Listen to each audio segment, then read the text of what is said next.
Okay. Uh, okay, let me start. So, hi everyone. Thank you for attending. I know this is the last session, so some of you might be really tired. It shows from the amazing attendance we have here today, but that's okay.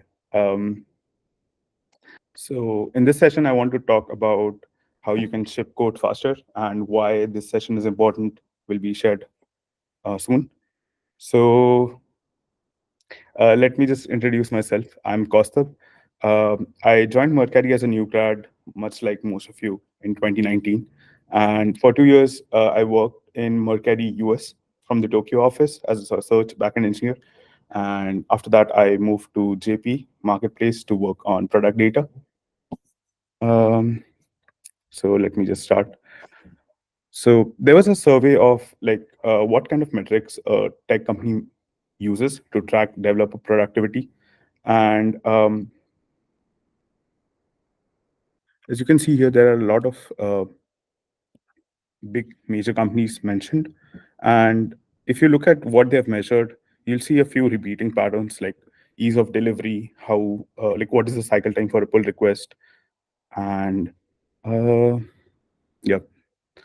So like I compiled all the metrics that are often looked at. So it's like ease of delivery, deploys per service, how soon you can recover from failure, stuff like that. So yep. Basically I want to help you like I want to target these metrics so that you can be very productive developers here at Mercari. So this talk will be given in reverse. Actually, I instead of telling you how you can get your code reviewed faster, I will give you a few insights on how you should review your code so that you by default have those things covered. So has anyone done pull requests? Like has anyone done code reviews actually? So can someone answer this for me? Like, why don't we let people just merge code straight to master? Does anyone want to answer? So, one because we need to ensure the quality of work before merging. Right. That's right. So, yeah, the answers are there might be human errors or improvements, optimizations to make, and maybe the person who made the PR is not aware of the feature, so there might be some issues there. And often we work on multiple features at once, so there might be feature conflicts. So let me talk about a short story here. So let's say there is developer Kun who's working on two features at once, A and B, and someone mentions him on Slack and them on Slack and says, "Can you review my PR?" So they stop working on their task. They open the Slack notification, they spend some time to review the PR, and then they go back to their tasks. But then the person who said the PR updates their PR, and now they need another review. So this kind of cycle kind of blocks productivity, and that makes the developer unhappy. So for the people who have taken computer science courses or like operating systems, they might know that there is something called context switch when you do process management. That like switching from one process to another or one task to another takes time. So the total time taken to finish like three processes is much longer than just finishing each one. So in the like when I moved and joined like my team in marketplace, like the average time to review code, not ship the code, was 10 to 14 days. And there were like a few practices that I introduced in the team. And as a result, we were able to get it to like 3 to 5 days. So let me share them here, and maybe it can benefit your teams as well. Yeah. So I don't want this to be like a lecture. Uh, I'm going to talk about like 20 things today. Some of you might know those points, but if you retain like 2 or 3 points out of that, then this session will be effective. And I want you guys to come back to it, refer to it maybe 6 months in the future, 9 months in the future. Uh, so yeah. So next question. Does anyone know what a stale PR means? How does a PR go stale? So basically, let's say you worked on a feature and you were away for 2 weeks, or you worked on something else. So there are a lot of things that get merged to the master branch or the main branch, and then your PR gets like gets stale. Basically, it does not have the latest updates. So there might be feature conflicts. You might have to update tests, and in general, like the code changes a lot really quickly. So yeah, this will become relevant soon. So I've divided all the improvements into three buckets. First is rather obvious checks. The second one is technical details, and third is process improvements. So yeah, during this, if you have like any questions, you can feel free to stop or unmute and ask the question. So that's okay. Uh, so yeah, general note. Let's say you are like a really experienced engineer in your team, and you want your service to be like the best service, like the best maintained service, not of Mercari. So, like to maintain like a high quality of standard, you want to be direct and demanding whenever there are new improvements to the code, like new changes to the code. And you can think of it this way: like you don't allow people to throw garbage in your home, so you should not allow the same in code. Uh, yeah, it will get technical soon. Don't worry. Yeah. So the first rather obvious check is that you should ensure your PR passes the code like integration, like Circle CI or Arc CI, whatever that you use. And yeah, rather obvious. People don't even mention what has changed in their PR. So that is problematic, and it does not. It affects like how quick we move with our changes. And yeah, so often there are like my team right now has 10 or 15 engineers, and if there are 15 engineers working parallelly, there are bound to be like at least 5 or 6 features at once. So always provide context on what has changed, and like that will reduce the amount of context switch, and like other people will know if they should review this code or not. Now let me get into technical details. So the first technical detail is like you should align with technical like design principles. So does anyone here know what dry is? Yes, that's right. Uh, so there are like quite a few principles like this, like dry, solid. Uh, solid is a lot more detailed, so I'll not go into it now. Uh, Using abstractions, and sometimes some languages also have their own guidelines. So please refer to them.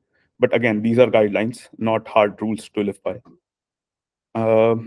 Yeah, so I have a few technical prompts for you guys. So this is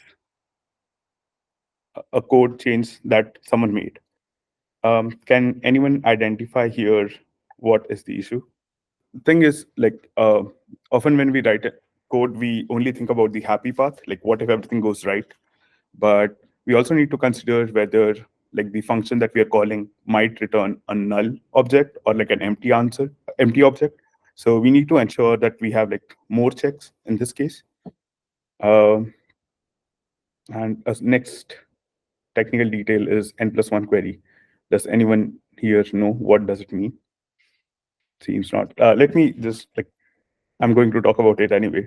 So we saw the method previously where there's a method that calls the DB, and then there's an HTTP endpoint that actually calls the DB method. So let's assume there's now a null check, and for some feature, the product manager asks you, I want to fetch 100 records at once. So I will send all the 100 IDs at once. And you write this code. Is there a problem in this code? Like if you call the get record by IDs function once, it's going to make 100 DB calls, and that's not very effective. So the point of having a batch method is you also batch as many operations as possible. So if for people who are familiar with database queries, you can make a query where you're basically making only one DB call and getting information for multiple records. Uh, and the next thing I want to talk about is internal panics. So for people who have worked with web, you might have noticed if you use React, there are like a lot of packages that you use. So this is rather infrequent in maybe backend, but in machine learning, you use like scikit-learn, NumPy, stuff like that. And these packages might have an internal implementation, like something like this, like that if there's a function called divide and the denominator is 0, it might panic. And what happens is, like, if the internal package has an error, you need to handle that error. Otherwise, like, these things are usually hard to detect. Uh, and like this point is somewhat of an opinion. Uh, but let's say you have a method like the same HTTP endpoint, get record by ID, and you have a null check this time, and you put like the formatting inside the null check. But as time passes, you'll see that in 3 or 6 months, we usually add more checks, more conversion, more functions. So this kind of makes the function really nested, and it becomes hard to track where we are checking what thing. So my suggestion to you guys is to use eager exits. Basically, as soon as you hit the error case, you should basically return uh, the null object or whatever, like the incorrect object, and that reduces your nested level of nested code. And it's easier, I think, to think of all the edge cases beforehand and then have it, um, then have the actual code. Uh, Coming to the final section, I think we'll be finishing this within 30 or 40 minutes itself. But yep, how many of you here have worked with like a unit test or an integration test in your internships, or you've heard of it? Let's say there is a service that have like 5 features. Um, what you do is in unit test, you only test the new feature, and in integration test, you test the whole thing, like from the service receiving the input, or like from the button receiving the input, like your code, your new feature code running and actually sending the output. So it might seem rather obvious, but people often miss out integration tests when they add new features. So this is a process improvement you can keep in mind. Uh, yeah, when you do code review, you should prove you're right. So it's easier to convince someone or like change someone's mind if you have evidence. So those kind of evidence would be using Go playground links, or like I think REPL has something for Python, and you should state that uh, along with Stack Overflow and official package docs to get the changes ready. And to see it from the other side, once your PR, let's say your PR has 800 lines of change. So in this case, I would advise you to trust not even yourself, and like review your own PR as if it's from someone else. So please add comments on why you made certain decisions and what part of the code you think is problematic. And there can also be performance concerns like the N+1 query that I mentioned before, where you should batch the query before actually executing it. And yeah, boring is good. So sometimes you might have like a very idealistic version of the feature that you want to implement, but it might make the code too complicated or not maintainable. So you should also consider if there are better or simpler ways to do it. And I was also in this situation where there was this DB call that I wanted to make, but the database that the service was using was 1 year old. So the query that I wanted to execute, I could not execute it. And like updating the DB was not practical due to the time constraints. So um, at least at the start of your career, I would advise you to heavily ask senior engineers and your tech lead whether like the nice idea that you have can actually be executed. And for features that take like a month or like 2 or 3 weeks, if you have like a somewhat of a complex approach, I would recommend to discuss with your tech lead before. And it is okay to like kind of explore new packages, new methods as you go.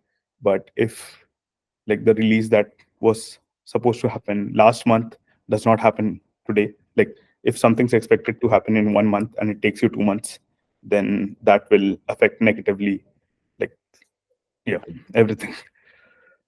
And yeah, people like surprises when it's a gift, but they don't like surprises when it's in code review. I want to introduce you to atomic commits.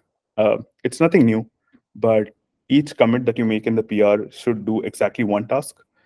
And there is like a sweet spot for the commit size. So what I'm talking about is, um, if you have like a commit that says implement feature XYZ, or like address feedback. So it kind of becomes very hard to debug. Like, let's say if the code changes you make are merged and released, and then something goes wrong in that release, then debugging where what went wrong, like by having atomic commits, you reduce the number of lines someone has to check to confirm what has gone wrong.